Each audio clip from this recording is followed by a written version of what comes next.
오늘 함께 나눌 말씀의 제목은 고난의 신비입니다. 고난의 신비. 저희가 계속해서 한 가지 말씀을 가지고 우리 계속해서 묵상하고 있습니다. 이 말씀 가운데 하나님께서 우리에게 주시는 특별한 메시지가 각자에게 있으리라고 믿습니다. 마태복음 3장 12절 말씀, 우리 마태복음 3장 12절 말씀.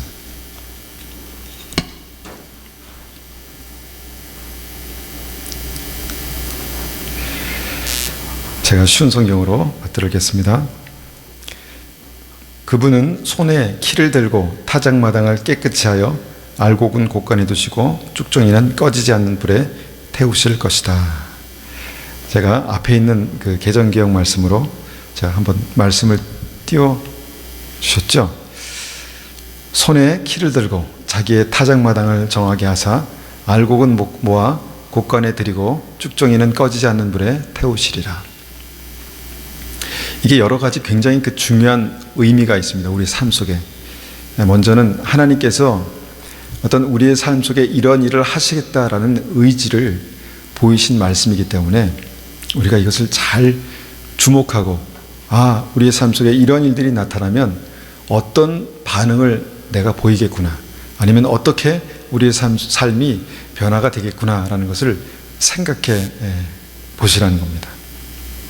그리고 그것을 위해서 미리 우리가 준비하고, 또 그것을 위해서 어떻게 정말 효과적으로 우리의 믿음을 준비할 수 있을지, 그래서 그 믿음의 무게에 대해서 말씀을 드렸습니다.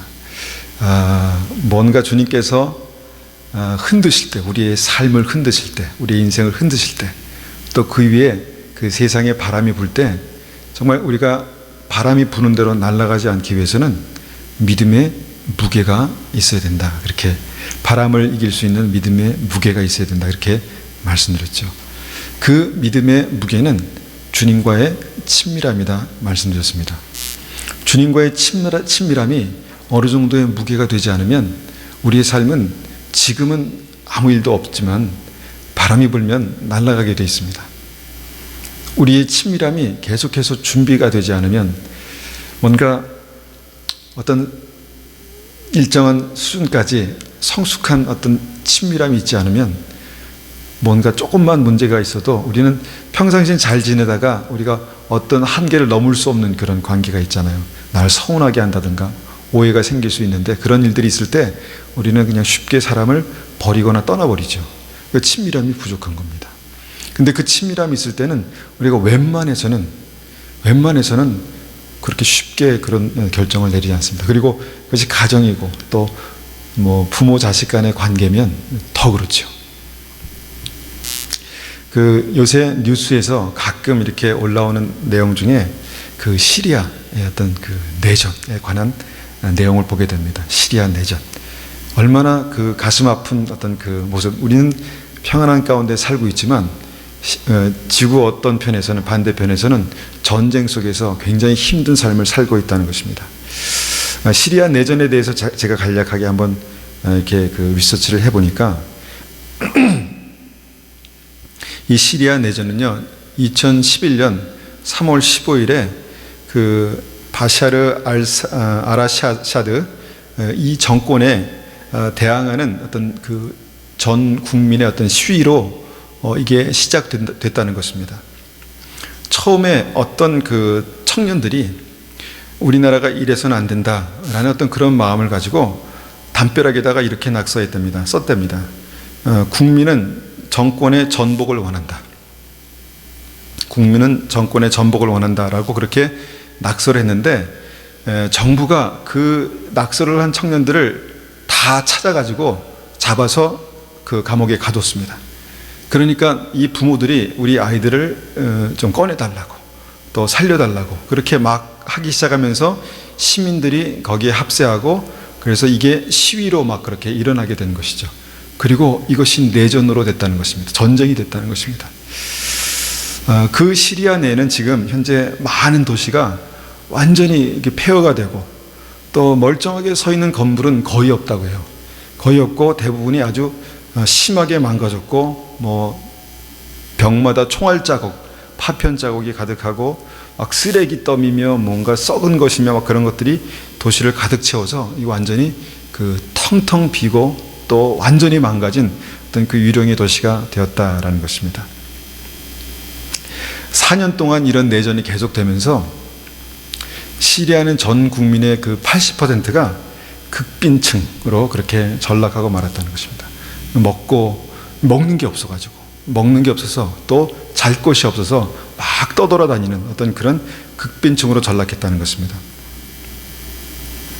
이런 고난의 어떤 모습을 보면서 제 마음속에 내가 작은 문제 때문에 불평하고 원망하고 이런 건 너무 사치다라는 생각이 들었습니다.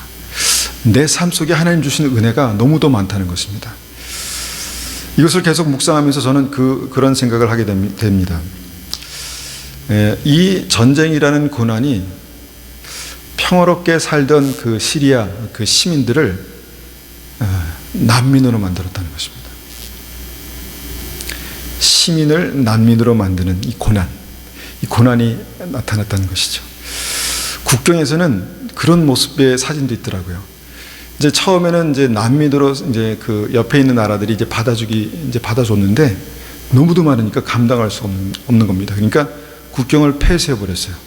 그러니까 그 부모가 이 아이를 살리겠다고 본인은 들어가지 못하는데 아이를 철조망으로 이렇게 건너서 이렇게 넘겨주는 어떤 그런 일들을, 그런 사진을 제가 보게 됐습니다. 그러니까 이런 일들이 이 무서운 고난을 통해서 사람들이 그 평안한 삶을 살던 시민에서 정말 하루 어떻게 될지 모르는 그런 난민으로 그렇게 가게 됐다라는 것입니다. 근데 우리의 삶을 잘 들여다보면요, 이런 전쟁과 같은 생사를 갈라지게 하는 그런 심각한 고난뿐만 아니라 먹고 사는 문제도 고난이고, 그 다음에 직장 문제도 고난이고, 사업 문제, 교육 문제가 다 우리에게는 각자의 삶에 무거운 고난입니다. 무거운 어떤 전쟁과 같은 고난이라는 것이죠. 이런 문제가 생기면 우리는 어디로 가야 되지? 북쪽으로 갈까? 남쪽으로 갈까? 동으로 가면 해결될까? 서쪽으로 가면 해결될까? 이렇게 심각하게 고민하면서 결국은 우리가 어떤 평화롭게 살 수 있는 어떤 시민의 자리에서 정말 난민으로 전락할 수가 있겠구나라는 생각을 해보게 됩니다. 그러니까 고난이 생기면 이 시민이 난민이 되는 현상이 바로 오늘 이 앞에 있는 어떤 말씀 속에서 우리에게 말씀하시는 것입니다. 우리의 삶에 이런 일들이 일어나다가 이제 주님께서 오실 어떤 결정적인 그때가 되면 아주 강력하게 이런 현상이 나타나는데, 그때 우리는 천국 시민에서 난민으로 그렇게 될 수도 있다라는 것을 말씀은 경고하고 있다는 것입니다. 그것이 뭐냐면 바로 주님의 어떤 기질이다. 주님께서 키를 들고 타작마당에 서셔서 그렇게 키질을 하신다, 그렇게 말씀하시는데, 이 키질의 본질은 바로 우리의 삶에 있는 고난입니다. 고난. 어떤 좀 심하게 말하면 전쟁과 같은 고난이라고 그렇게 말할 수 있습니다. 돈이 없어서 발생하는 고난 있잖아요. 돈이 없어서 생기는 어떤 그런 어려움, 고난. 그런 고난이 생기면 사람들은 어떻게 반응합니까? 돈을 벌 수 있는 곳을 찾아갑니다. 돈의 흐름을 따라갑니다. 여기에 돈이 모이면, 북쪽에 돈이 모이면 북쪽으로 가고, 남쪽에 돈이 돈다 그러면 그쪽에 가서 사람들이 그것을 따라서 움직이게 된다는 것이죠. 이것이 고난입니다. 고난의 결과입니다. 그래서 이것을 우리가 바람에 비유할 때 이걸 돈바람이다, 이렇게 얘기할 수 있을 것 같습니다. 바람이 분다는 것이죠. 어떤 재정이라는 고난의 바람이 불 때 우리는 바람이 몰아치는 방향으로 이렇게 간다는 것이죠. 돈바람 하니까 춤바람이 생각나네요.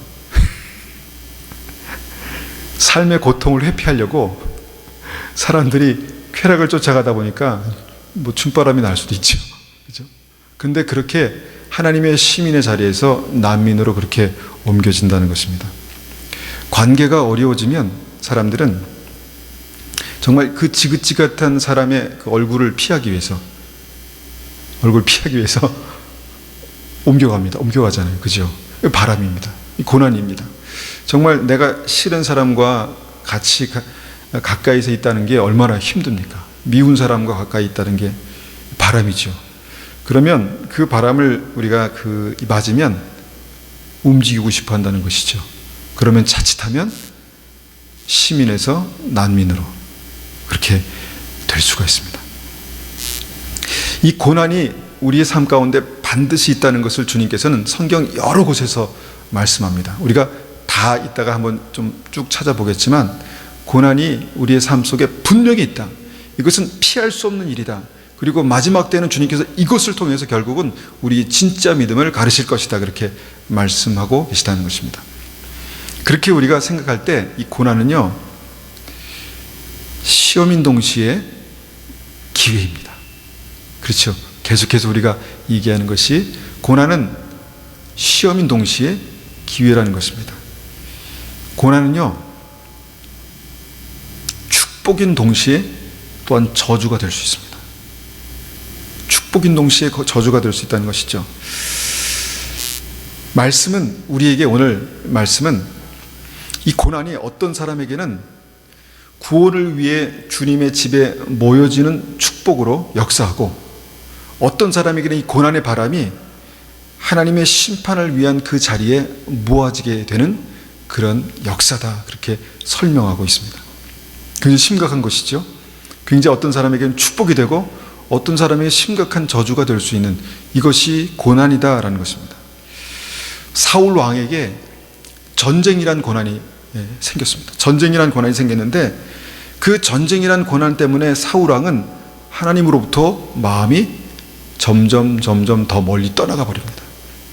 마음이 떠나고 삶이 떠나고, 사울은 그래서 어디론가 그의 인생이 흘러가는데 딱 흘러가서 딱 그 자리에 앉게 돼 보니까 거기가 하나님의 심판의 자리였더라라는 것이죠. 똑같은 전쟁의 위협에서 다윗은 그 전쟁의 심각한 고난 가운데 있을 때 하나님을 붙들게 됩니다. 하나님을 찾게 됩니다. 똑같은 전쟁, 똑같은 위협을 당하는 그런 고난에서 사울은 심판의 자리에, 또 다윗은 하나님 마음에 합한 자의 자리에 그렇게 옮겨졌다는 것입니다. 그래서 고난은 분명히 확실하게 사람들을 두 부류로 이렇게 갈라지게 합니다. 고난은 이렇게 내가 어디론가, 이 고난에 반응하면서 어디론가 흘러가게 되는데, 그때 사람들은 두 갈래의 길로 그렇게 갈라지게 된다는 것입니다. 주님께서 이집트에 갇혀서 고생하는 그 이스라엘 백성들을 건져내셨습니다. 그리고 그들을 광야의 고난 가운데로 인도하셨습니다. 그래서 처음에 함께 모여 살던 그 하나님의 백성들이 고난을 통해서 한 부류는 광야의 심판의 자리에 그냥 머물게 되고, 한 부류는 가나안 땅에 그렇게 들어가게 됐다는 것입니다. 성경의 모든 역사를 우리가 이 말씀을 비추어서 생각해 보면 이게 다 풀립니다. 다 연결이 되는 것입니다. 그래서 오늘 우리가 한번 생각해 보기 원하는 것은, 그렇다면 우리가 고난을 만나게 된다면, 이런 고난을 만나게 된다면 무엇이 이 사람들에게 두 가지의 길을 그렇게 가게 하는가입니다. 무슨 선택이, 무슨 생각이 사람들에게 이렇게 두 갈래 길을 가게 만드는가라는 것이죠.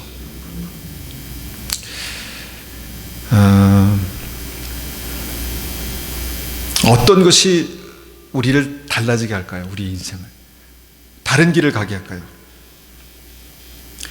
우리가 고난을 만날 때 대부분의 사람들은 싫다, 아니면 좀 심각하면 짜증난다, 이제 좀 지긋지긋하다, 이제 끝났으면 좋겠다, 이런 생각을 하게 되죠. 고난, 여러 가지 고난이 있는데 여러분, 그 가장이 한 가정의 가장으로 이제 삶을 꾸려간다는 게 참 쉽지 않습니다. 만만치 않습니다. 직장에서 윗사람에게 막 그 모욕을 당하고 또 어려움을 당하고 그러면서 내가 이런 것까지 감당할 수 있나? 라는 어떤 그런 한계를 경험하게 되죠. 그런데 그 고난, 그 어려움을 왜 이기고 끝까지 갑니까? 무엇이 그를 끝까지 가게 합니까? 내가 왜 이 고난을 견뎌야 하는가에 대한 분명한 이유가 있기 때문에 가는 것이죠. 참고, 더러워도 참고, 힘들어도 견디고 가는 것이죠. 우리가 열심히 공부하는 학생들, 특별히 공부가 정말 공부하는 학생들을 보면 재미없고 딱딱한 공부를 왜 이렇게 열심히 하는가? 거기에 대한 분명한 이유가 있습니다. 왜냐하면 이것을 견뎌내면 내가 원하는 직장, 내가 하고 싶은 어떤 일들을 할 수 있다는 분명한 이유가 있기 때문에 힘들어도 어려워도 고난을 이기게 됩니다. 그런데 그 이유가 분명치 않으면요, 공부가 싫은 거죠. 다 어려운데, 다 싫은데 어떤 사람은 이 공부라는 고난을 뚫고 나가지 못하는 것이고, 어떤 사람은 그래도 끝까지 잘하건 못하건 끝까지 성실하게 가다 보니까 그것을 통해서 열매 맺게 되는 것이고, 그런 것이죠. 이런 고난들은 우리가 그냥 내가 분명한 이유가 있기 때문에, 목적이 있기 때문에 견뎌냅니다.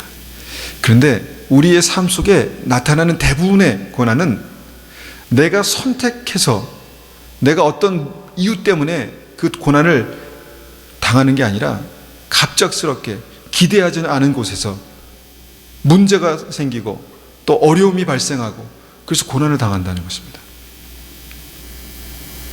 어떤 사람은 건강의 문제 때문에, 어떤 사람은 갑자기 뭡니까? 뱅크럽, 파산, 이런 위기를 맞게 된다는 것이죠.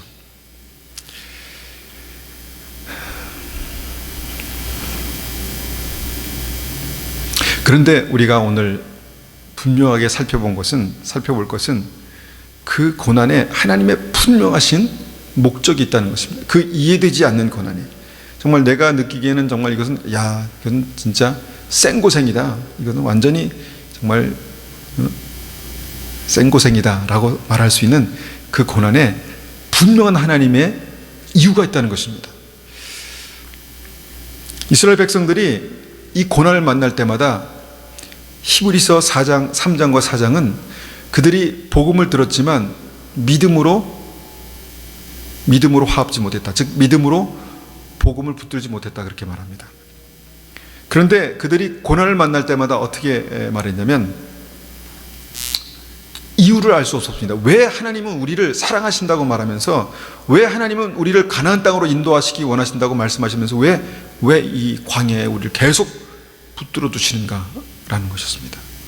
이유를 알지 못했습니다. 그것을 깨닫지 못했습니다.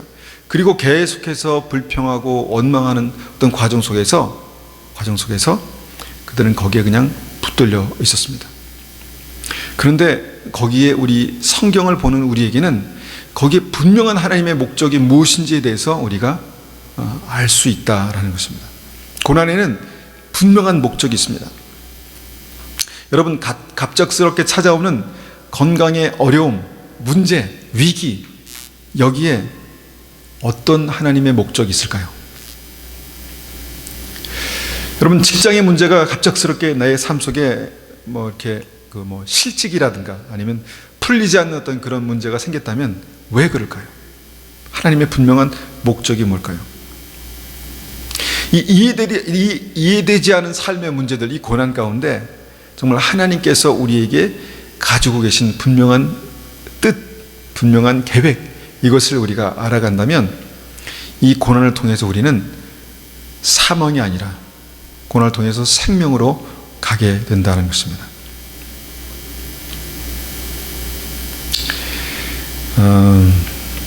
우리가 한번 말씀을 한 군데 찾아보겠습니다. 베드로전서 4장 12절입니다. 베드로전서 4장 12절.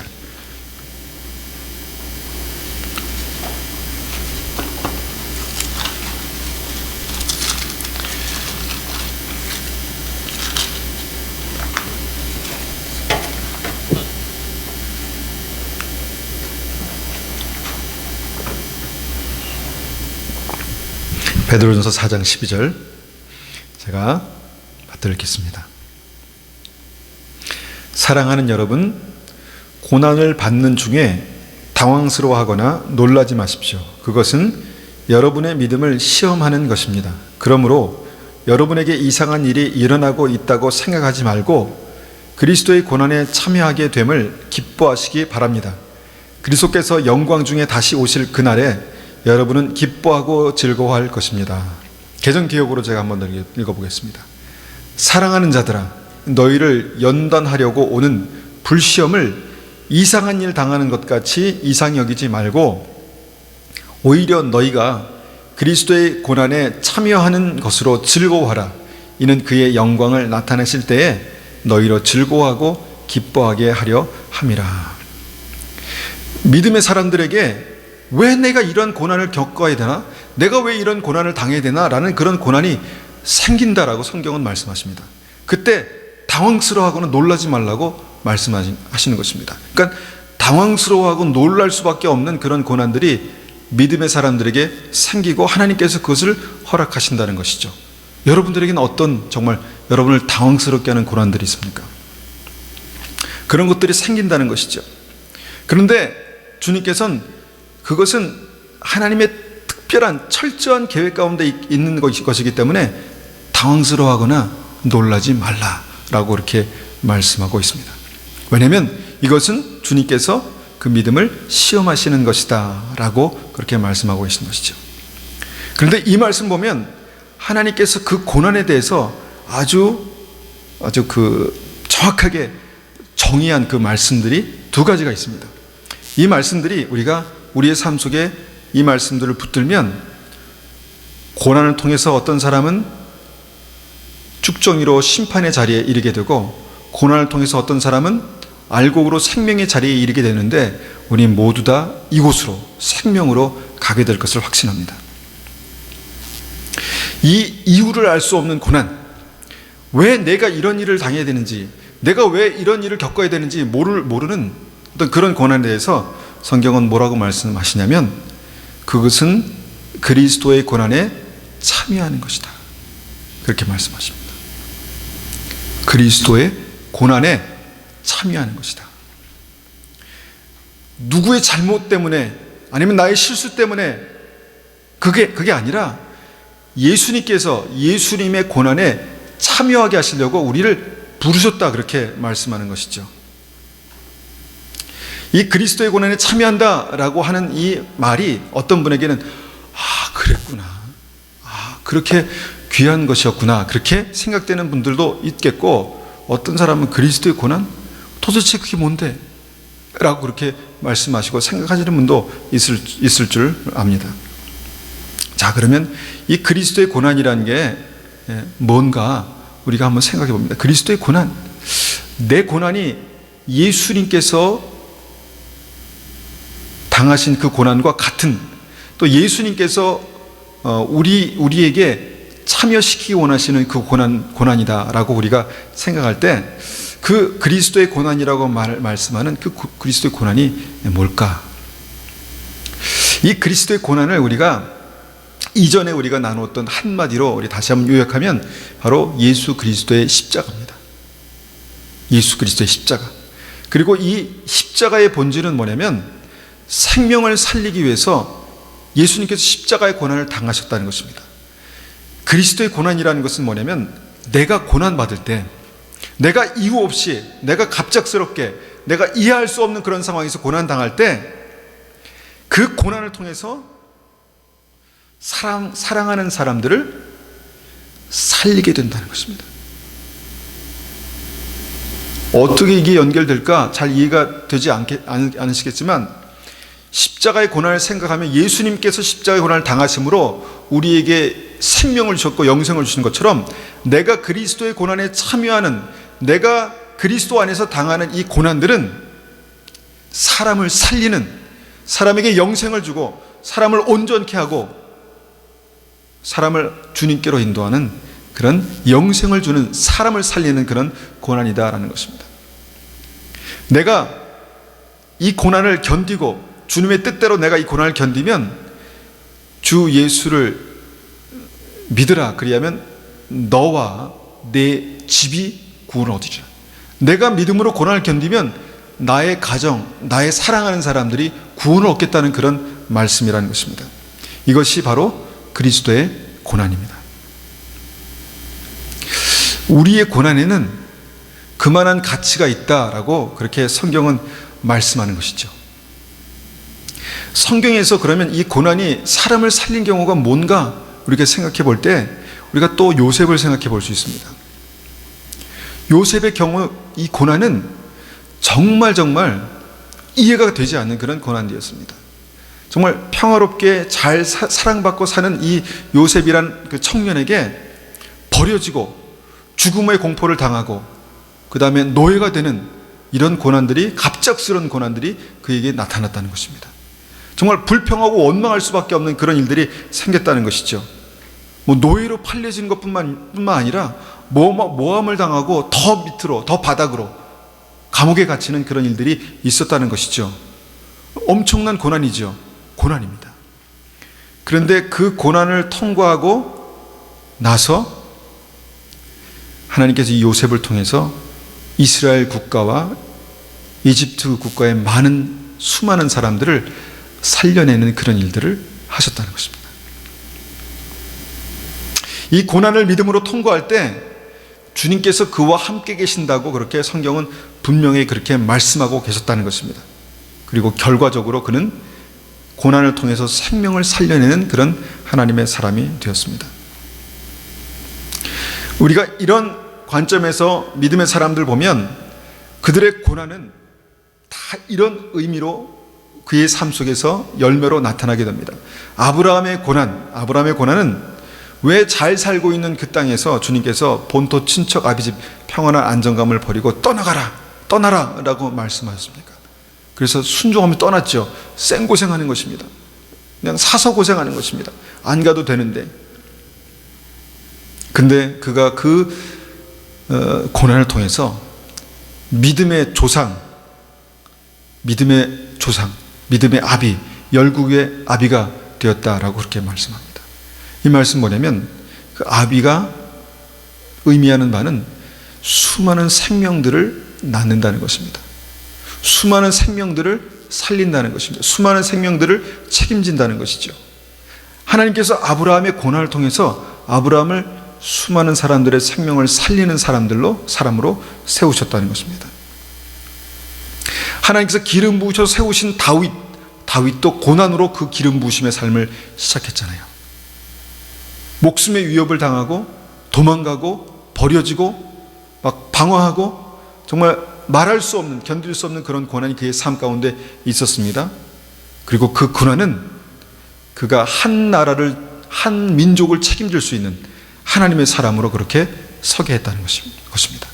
그 고난이 결국은 수많은 사람들을 살려내는 그런 그 믿음의 자리에 세우셨다는 것이죠. 그리고 이 모든 고난의 그 가장 확실한 그 요약으로는 우리가 예수 그리스도의 십자가의 고난을 생각할 수 있습니다. 예수님의 십자가로 말미암아 모든 이들이 생명을 얻게 됐습니다. 고난을 통해서 모든 사람이 이렇게 생명을 얻게 됐다는 것입니다. 그리고 영생의 길, 생명의 길을 가는 바로 우리 한 사람 한 사람에게 주님께서는 고난이 있을 것이다. 고난이 반드시 있다. 지금도 있지만 마지막에 가장 강력한 고난이 있을 것이다. 그런데 그 고난은 바로 그리스도의 고난이다. 너희는 그 그리스도의 고난에 참여하고 있다라고 그렇게 말씀하고 있다는 것이죠. 여러분, 이 말씀을 여러분들이 믿음으로 붙든다면 이제 이 고난의 의미가 우리에게 다시 한번 이해가 됩니다. 내가 그냥 생고생하는 게 아니구나. 헛고생하는 게 아니구나. 내가 믿음을 가지고 내 믿음의 자리를 지키며 살아간다는 거, 내가 아버지의 자리, 믿음의 어머니의 자리, 이 자리를 지키고 살아간다는 것, 이것은 예수 그리스도의 고난에 참여하게 되는 것이구나 라는 것을 알 수 있다는 것이죠. 고난을 우리가 한 번 견딜 때마다 우리의 고난을 통해서 생명이 살아날 것입니다. 이 진리를 간파하고 있는 사도 바울은 골로새서 1장 24절에 이렇게 고백합니다. 나는 이제 너희를 위하여 받는 괴로움을 기뻐하고 그리스도의 남은 고난을 그의 몸된 교회를 위해 내 육체에 채우노라. 그리스도의 남은 고난을 내 몸된 교회를 위해서 내 육체에 채운다는 것입니다. 우리가 그냥 이 말씀만 딱 띄어서 그냥 읽어본다면 이게 무슨 의미일까라고 생각할 수 있겠지만, 여러분, 고난이 생명을 살리는 그런 능력으로 나타나기 위해서는 누군가가 그리스도의 남은 고난을 자기의 육체에 채우는 그런 사건이 있을 때 생명이 살아나는 그런 은혜와 능력으로 나타나게 될 것이다 라는 것입니다.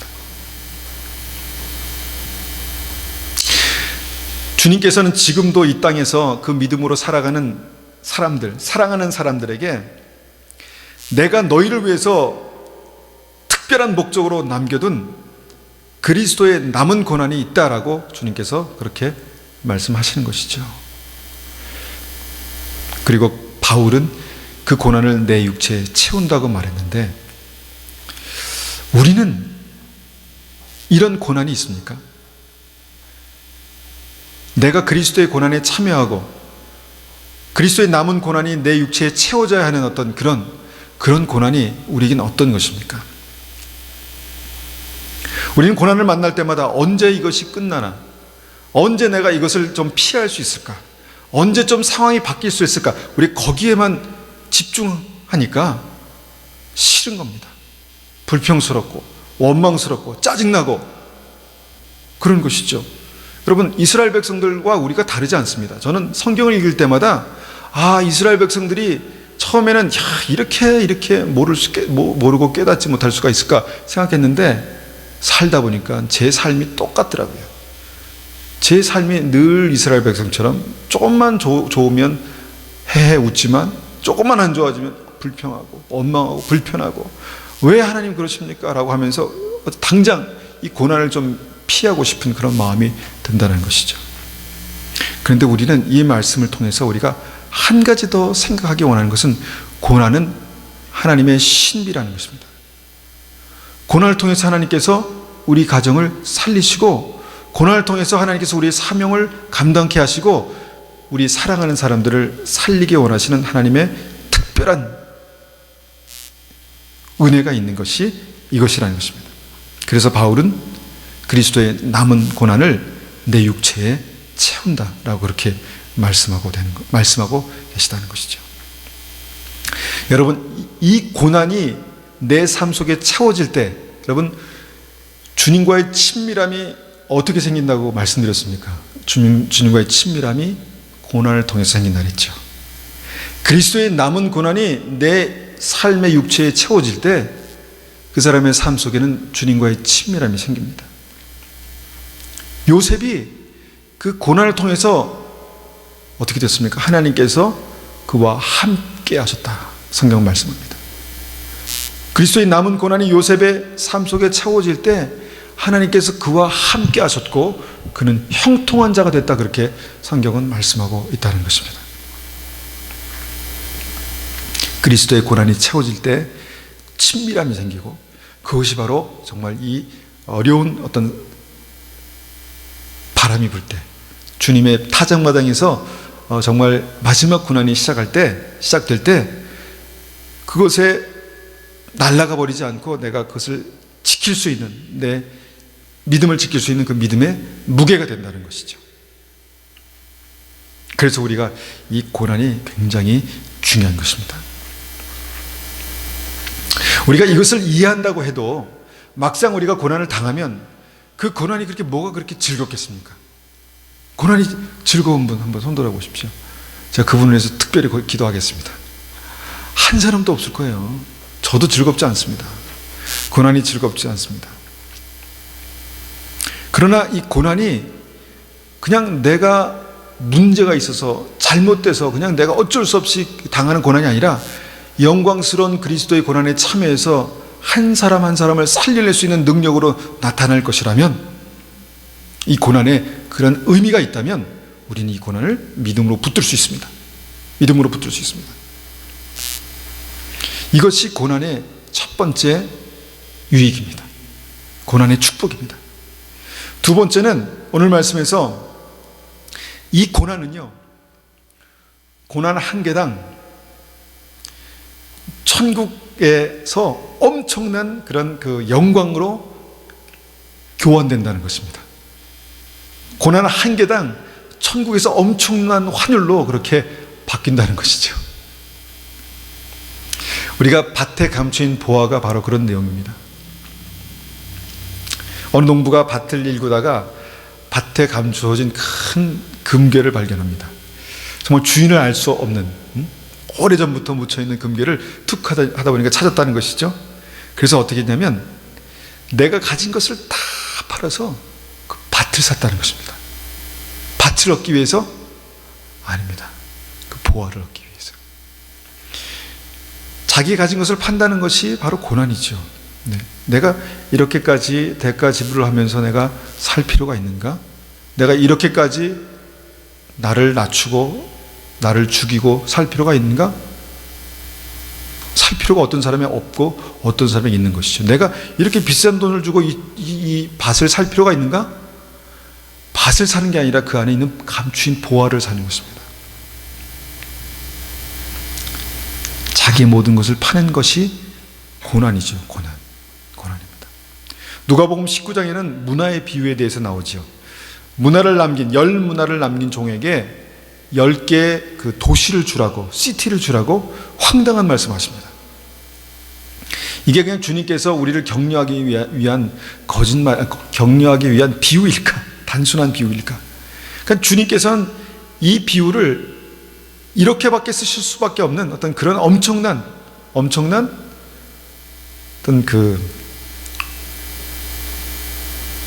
교환 가치, 환율, 그것이 있다는 것입니다. 한 문화가 한 개의 도시, 한 개의 도시와 맞바꿀 수 있을 만한 가치가 있다는 것입니다. 이 문화는 그냥 액면가로 따지면 100일 동안 성실하게 일한 수고한 대가입니다. 100일 동안 성실하게 일해서 우리가 어떤 대가를 받으면 그것도 크죠. 그런데 그것으로 도시를 살 수 있습니까? 아마 조그만 땅도 못 살 거예요. 그런데 그것으로 도시를 살 수 있을 만한 엄청난 환율로 바뀐다는 것입니다. 천국에 가면. 주님께서 이것을 말씀하십니다. 그리스도의 남은 고난을 내 육체에 채우면 하나님께서 그것으로 기뻐하라,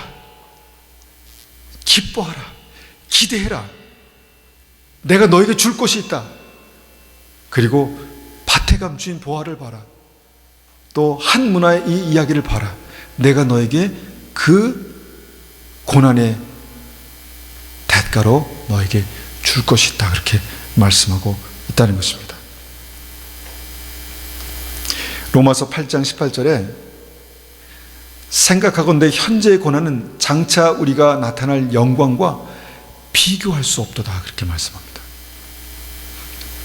이 고난이 앞으로 우리에게 나타날 그 영광과는 정말 차원이 비교할 수 없는 어떤 차원이 다른 어떤 그런 결과로 나타나게 될 것이다 라는 것을 바울은 알고 있었습니다. 하나님, 저에게 이 믿음을 주십시오.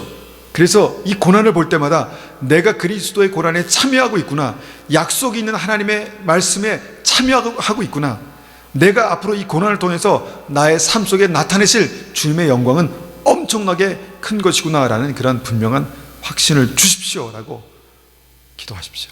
저도 그렇게 기도하겠습니다. 여러분, 이것을 알고 고난을 보시기 바랍니다. 요셉의 그 고난은요, 절대로 요셉의 문제 때문에 생긴 것이 아니더라고요. 형들의 질투 때문에 만들어진 참극도 아니더라고요. 요셉의 입장에서는 이것을 이게 내 문제인가? 아니면 형들이 너무 나빠서 된가? 그렇게 뭐 생각했겠지만 쭉 우리가 지나가서 이 말씀 보니까 바로 이것이 그리스도의 남은 고난에 참여하는 것이었습니다. 그리고 그 육체에 채워진 그리스도의 남은 고난은 나중에 총리의 영광으로 나타나고 수많은 사람들을 살릴 수 있는 그 믿음의 권세로 나타났다는 것입니다. 고난이. 이런 고난을 우리가 지금 붙들고 지나가고 있습니다. 우리에게는 어떤 고난이 있는지 모르겠습니다. 그렇지만 이 고난을 우리가 지나가고 있다는 것입니다. 생각을 바꾸십시오. 쓸데없는 어떤 의미 없는 고난을 지나가고 있는 것이 아닙니다. 주님께서 제가 새벽에 이 고난에 대해서 쭉 말씀을 전하면서 저에게 정말 한 말씀 한 말씀이 너무너무 중요하구나라는 것을 제가 깨닫게 되는 말씀들이 있었습니다. 제가 한번 천천히 한번 읽어보겠습니다. 디모데후서 3장에는 이렇게 말씀합니다. 3장 1절에 마지막 날에 많은 고난이 있다는 것을 기억하라. 누구 보고 기억하라는 겁니까? 믿음의 사람들에게. 주님께서 오실 때가 되면 될수록 많은 고난이 있을 것을 기억하라는 것입니다. 기억하고 계십시오. 주님의 말씀입니다. 디모데후서 3장 12절에 예수 그리스도 안에서 하나님의 뜻대로 살고자 하는 사람들은 고난을 겪게 될 것입니다. 여러분, 예수 그리스도 안에서 하나님의 뜻대로 살고자 하는 사람들이 누굽니까? 영생을 얻고 천국 가는 사람들 아니겠습니까? 그리스도 안에서 하나님의 뜻대로 살기 싫어하는 사람들이 누구겠습니까? 그 영생의 길과 반대로 가는 사람들이 아니겠습니까? 그런데 우리가 그리스도의 안에서 하나님의 뜻대로 살고자 하면 반드시 그의 삶 속에 고난을 겪게 될 것이다 라고 말씀하고 계십니다. 그러니까 이건 피할 수 없는 것입니다. 피할 수 없는 것입니다. 로마서 8장 17절에 이렇게 말씀하십니다. 자녀라면 또한 상속자이기도 합니다. 우리는 하나님의 상속자이며 또한 그리스도의 공동의 상속자입니다. 그래서 우리는 그리스도께서 누리는 영광에 참여하기 위해 그분이 겪으신 고난에도 참여하는 것입니다. 예수님의 그 고난을 우리가 참여한다는 것입니다. 같이 참여한다는 것입니다. 여러분, 누구를 사랑하기 위해서 섬기기 위해서 여러분들은 그 고난에 같이 참여하고 있는 것입니다. 누가 알아주지 않아도 내가 정말 좋은 마음으로 했는데 오히려 내가 욕을 먹고 마음 상하는 일을 당해도 여러분 실망하지 마십시오. 왜냐하면 내가 그리스도의 고난에 참여하는 것입니다. 그 고난은 나중에 예수 그리스도와 함께 말할 수 없는 영광으로 우리의 삶에 나타나게 될 것입니다. 그때를 기억하십시오. 요한복음 16장 33절에 이렇게 말씀하십니다. 내가 이것을 너에게 말한 것은 너희가 내 안에서 평안을 얻게 하려는 것이다. 이 세상에서는 너희가 고난을 당할 것이다. 그러나 담대하라. 내가 세상을 이겼다. 주님께서는 믿는 사람에게 이 세상에 살면, 믿음으로 살면 너희가 반드시 고난을 당하게 될 것이다. 그렇게 말씀하고 있다는 것입니다. 그러니까 이제 삶 속에 딱 준비하고 있는 것입니다. 여러분들에게 그 고난이 만약에 지금 있다면 이 고난을 내가 이제 하나님의 나의 삶 가운데 축복의 기회를 주셨구나. 내가 한 문화를 얻고 밭의 보화를 살 수 있는 기회를 주셨구나 라고 생각하시고, 만약에 그런 고난이 없으시면 딱 마음의 준비를 하고 계십시오. 물론 고난만 있는 것이 아닙니다. 은혜도 있고 축복도 있고 형통도 있습니다. 그러나 고난과 함께 주님께서 우리의 삶 속에 주시겠다고 말씀하셨습니다. 분명히 그것이 있습니다. 그러면 딱 이렇게 준비하고 있습니다. 그러면 딱 오면 당황하거나 놀랄 필요가 없는 것이죠. 왜냐하면 내가 지금 생명의 길을 가고 있다는 그 증거가 지금 나타나고 있기 때문에, 내가 믿음의 길을 가고 있다는 그 증거가 나타나고 있기 때문에 당황하거나 놀랄 필요가 없는 것입니다. 그리고 주님께서 말씀하십니다. 담대하라. 내가 세상을 이겼노라. 주님께서 우리에게 그렇게 말씀하십니다. 우리는 이렇게 크든 작든 간에 우리의 삶에 그 고난과 어려움을 만나게 될 것입니다. 맞이하게 될 것입니다. 여러분, 이것은 반드시 우리의 삶에 생명이 있다는 증거입니다. 우리가 정말 지금 믿음으로 영생의 길을 가고 있다는 증거가 이렇게 나타나고 있는 것입니다. 바로 그때 여러분, 그 고난을 그냥 의미 없이 짜증스럽고 불필요하게 불편하게 그렇게 여러분 하나님의 실수처럼, 마치 하나님 왜 나에게 이런 것을 허락하십니까? 라고 말할 수밖에 없는 하나님의 실수처럼 그렇게 여기지 마시고, 생명이 살아나게 될 그리스도의 남은 고난에 내가 참여하고 있구나 라고 영광스럽게 생각하십시오. 저는 여러분에게 어떤 고난이 있는지 모르겠습니다. 또 저에게 어떤 고난이 있을지도 모르겠습니다. 그렇지만 우리가 이 말씀을 기억할 때 우리는 당황하거나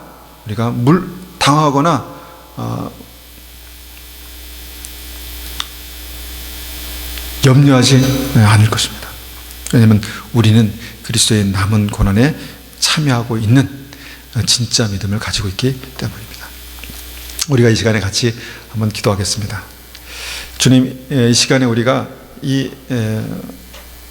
어떻게 보면 무거운 주제, 고난이라는 무거운 주제를 가지고 주님 말씀을 들었습니다. 주님, 지금은 우리의 마음이 무겁지만 앞으로 이것을 우리가 믿음으로 붙들 때에 우리의 삶은 주님의 영광 가운데 나타나게 될 것입니다. 우리의 삶은 주님 하나님의 은혜 가운데 생명으로 나타나게 될 것입니다.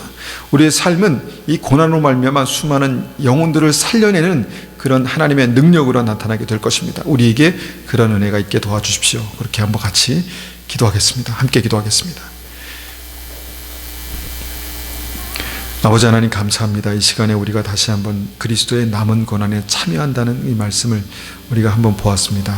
아버지 하나님, 우리가 고난을 당할 때 의미 없고 쓸데없는 그런 고난을 지나가고 있는 것이 아니라 하나님의 예수 그리스도의 그 고난, 예수 그리스도의 그 남은 고난, 우리를 위해서 남겨두신 그 고난, 이 고난을 통해서 우리를 정결케 하시고 우리를 회복하시고 우리를 치유하시며 하나님의 능력으로 우리를 나타나게 하실 그 고난을 우리가 지나가고 있음을 우리가 기억하게 도와주십시오. 하나님의 사람들이 그리스도의 남은 고난을 내 육체에 채운다고 그렇게 고백했던 것처럼 주님, 그리스도의 남은 고난이 우리의 육체에 채워짐을 우리가 알게 도와주십시오.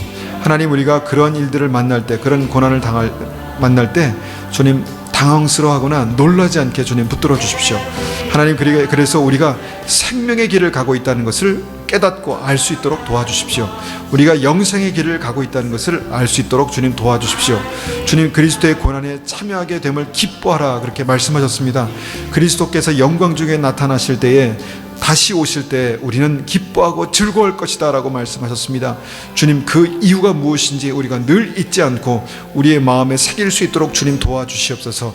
우리가 주님 사랑하기 위해서 고난당하고 믿음으로 살기 위해서 고난당하고 하나님 섬기기 위해서 고난당할 때 우리의 마음이, 우리의 심령이 날마다 주님 안에서 강건해지게 하시고 하나님, 이 믿음 안에서 우리가 생명의 길을 가는 하나님, 그런 하나님의 사람들 될 수 있도록 주님 도와주시옵소서. 아버지 하나님, 이 말씀이 우리의 삶 속에 능력으로 나타나게 하시고 이 말씀이 우리의 삶 가운데 하나님의 기름 부으심으로 나타날 수 있도록 주님 도와주셔서 아버지 하나님, 날마다 이 말씀의 능력이 우리의 삶을 다스리시는 그런 믿음의 삶이 될 수 있도록 주님 붙들어 주시옵소서. 이 시간에 이 말씀이 우리에게 더 깊이 이해가 되게 하시고 묵상이 되게 하시고 기도가 되게 하셔서 하나님, 우리가 작은 고난, 하나님 그 고난을 만날 때, 하나님 작은 어려움 가운데 우리가 있을 때, 또는 하나님 견디기 어려운 큰 고난, 큰 어려움 가운데 있을지라도 우리가 그것을 주님의 눈으로 바라보고 주님 기뻐하며 감사하며, 바울과 실라가 복음을 전하다가 하나님 감옥에 갇혔을 때 그들이 찬송하고 기도했던 것처럼 우리도 그렇게 찬송하며 기도할 수 있도록 주님 붙들어 주시옵소서. 하나님, 그리스도의 남은 고난에 참여하는 우리가 될 수 있도록 주님 역사하여 주시옵소서. 사랑하는 자들아, 너희를 연단하려고 오는 불시험을 이상한 일 당하는 것 같이 이상히 여기지 말고 오히려 너희가 그리스도의 고난에 참여하는 것으로 즐거워하라. 이는 그의 영광을 나타냈을 때 너희로 즐거워하고 기뻐하게 하려 함이라. 주님의 말씀을 우리의 심령 가운데 새기고 기억할 때 하나님, 우리가 고난 가운데 우리의 마음을 잃어버리지 않게 하시고 고난을 피하고 또 고난을 정말 고난이 몰아치는 그쪽으로 정말 흘러가지 않게 도와주셔서 우리의 삶이 주님 안에서 늘 주님과 함께 동행하며 이 고난의 깊은 의미를 우리의 심령 가운데 새기고 날마다 승리할 수 있는 그런 하나님의 사람들 될 수 있도록 역사하여 주시옵소서. 하나님, 이 여름에 우리 한 사람 한 사람이 그리스도의 신부로 준비되게 하시고 우리가 이 믿음으로, 온전한 믿음으로 날마다 승리할 수 있도록 주님 붙들어 주시옵소서. 예수님의 이름으로 감사하며 기도드렸습니다. 아멘.